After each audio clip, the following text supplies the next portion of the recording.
Ladies and gentlemen, thanks for joining me. I'm Nick with the Hostile Hair, and on this episode we're going to be talking about how to make a cage frame on the cheap. Now, this frame is made of 3/4 inch PVC, and it is pretty stout. I haven't glued it, so it's got a little bit of a wobble to it, but once you have glued it, it will maintain rigidity and support your bunnies. So let's get to it.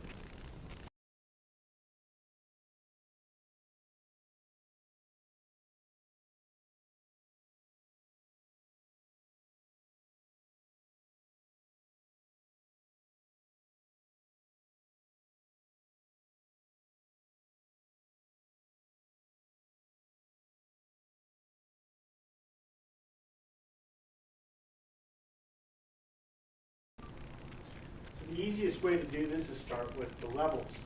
I've got both sides strung out here.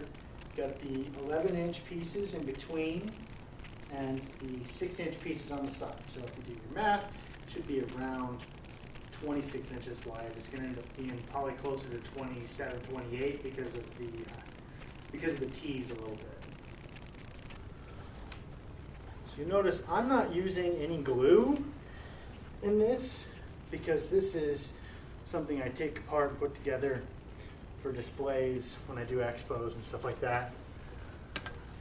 But if you are making a permanent rack, probably want to glue it together. A bottle of Christie's Red Hot Blue Glue is what I would recommend. But if you want to take the time to prime it and glue it, you can also get the two-piece I think it's it's got a catalyst mixture for gluing PVC together. So yeah, this isn't real pretty, but neither am I, but I still work. All right, 2 levels are built. Next, we need to put the T's on the ends for the uprights.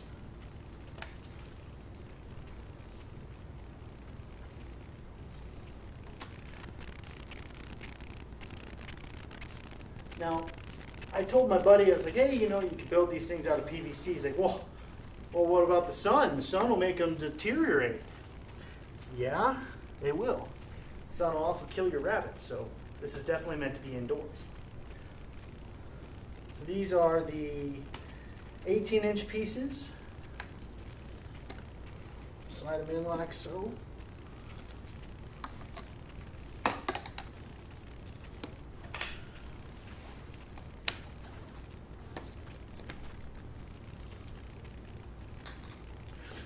Now let's grab the next level. And structurally, I wouldn't do this past 3 levels. If you do want to go past 3 levels, I suggest using 1-inch PVC instead of 3/4, just because it will handle a lot more pressure both inside and out. Or this is all schedule 40. You might want to go with a thicker schedule.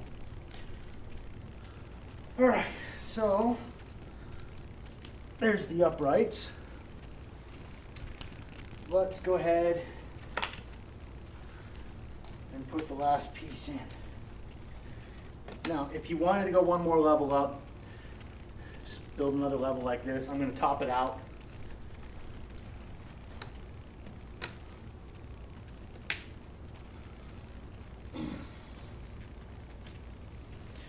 If you have a chop saw, it's a lot easier to cut this PVC, but this little PVC cutter will work just fine. It's a lot cheaper than a chop saw too, so I think they're like $7.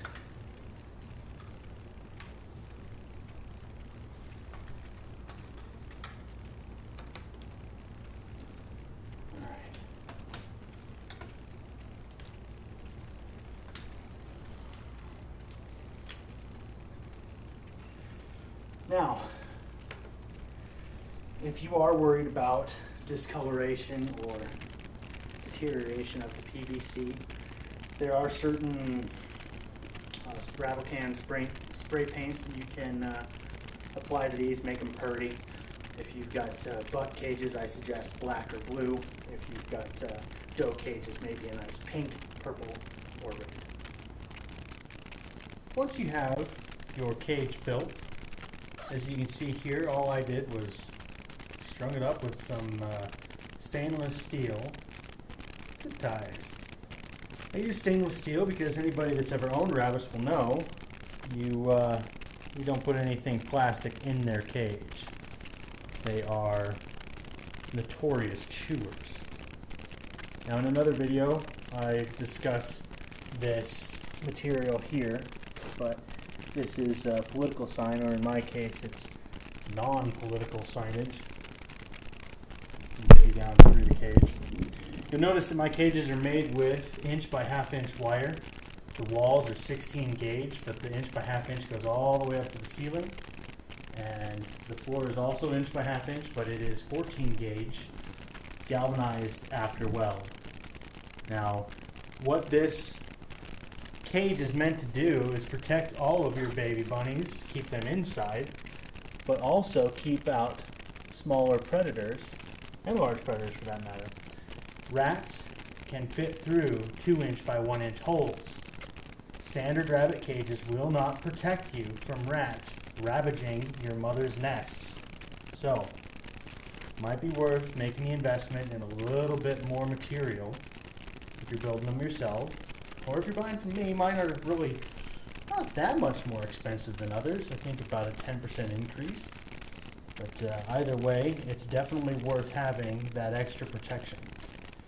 Anyway, this is Nick with Hostile Hair. Thanks for joining me.